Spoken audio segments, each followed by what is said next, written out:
On commence l'émission avec un petit point info people avec Victoire. Et oui, parce qu'il se passe toujours plein de choses très intéressantes chez les people. Et donc, on va commencer en parlant fête des mères, puisque Amir donnait un concert surprise à Aubagne ce samedi, en l'occasion de la fête des mères. Le concert battait son plein, mais c'est lors de sa dernière chanson que l'ambiance est retombée. Et c'est le cas de le dire, puisque le chanteur a fait une violente chute à l'arrière de la scène. D'après les témoins sur place, Amir aurait perdu connaissance et avait du mal à répondre aux questions des secouristes. Pas de panique, il va bien, mais il s'en sort quand même avec un poignet fracturé.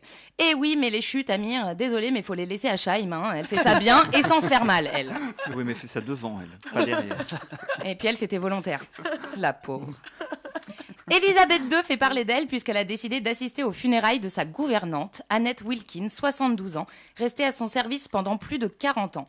Quoi de plus normal, vous allez me dire, mais les règles sont les règles et Elisabeth, c'est quand même une rebelle. En effet, elle ne se rend normalement qu'aux enterrements d'amis proches ou de membres de la famille royale, mais cette fois, elle n'hésitera pas à briser le protocole pour rendre un dernier hommage à celle qui lui a consacré sa vie. À son départ à la retraite en 2014, elle lui avait même offert l'un de ses corgis pour la remercier de ses services. Et oui, moi perso, je donne pas mon yinche. C'est clair. Mais bon, voilà, c'est la reine, elle fait ce qu'elle veut. Camille Combal lance un ultimatum à son patron au moment de renouveler son contrat sur la matinale de Virgin Radio. L'ancien chroniqueur de Touche pas à mon poste avait déjà exigé de ses patrons un saut en parachute l'année passée. Et c'est à l'antenne vendredi qu'il a déclaré qu'il y aurait bien une nouvelle saison de Virgin Tonic, seulement si son patron prouvait son amour à l'équipe avec un saut en parachute. Il lui a laissé jusqu'au 29 mai pour faire le grand saut. Du coup, j'ai bien réfléchi et Thibaut, je suis désolée, mais si tu veux que je sois là la saison prochaine, eh ben t'as jusqu'au 24 juin pour montrer ton cul.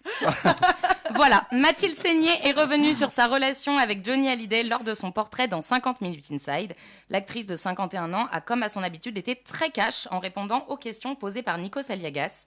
Elle a dit que le rocker était entouré d'une cour, de protocoles et de faux culs, mais c'est justement pour son côté direct et sa franchise que Johnny l'aimait, et elle a déclaré, je cite, « Je l'énervais vachement ». Comme toutes les grandes stars, les mythes, on n'osait pas tout lui dire et il y avait comme ça une espèce de cour autour de lui qui parfois m'exaspérait.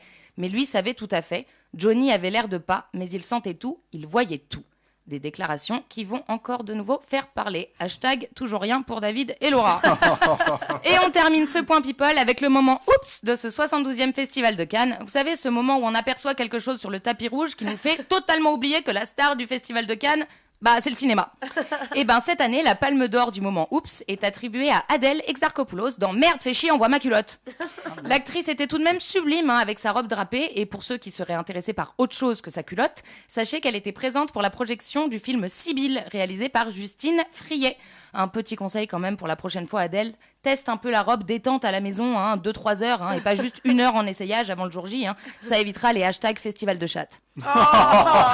C'est tout pour moi. Merci Victoire, c'était une très belle chatte. Chut. Avec plaisir.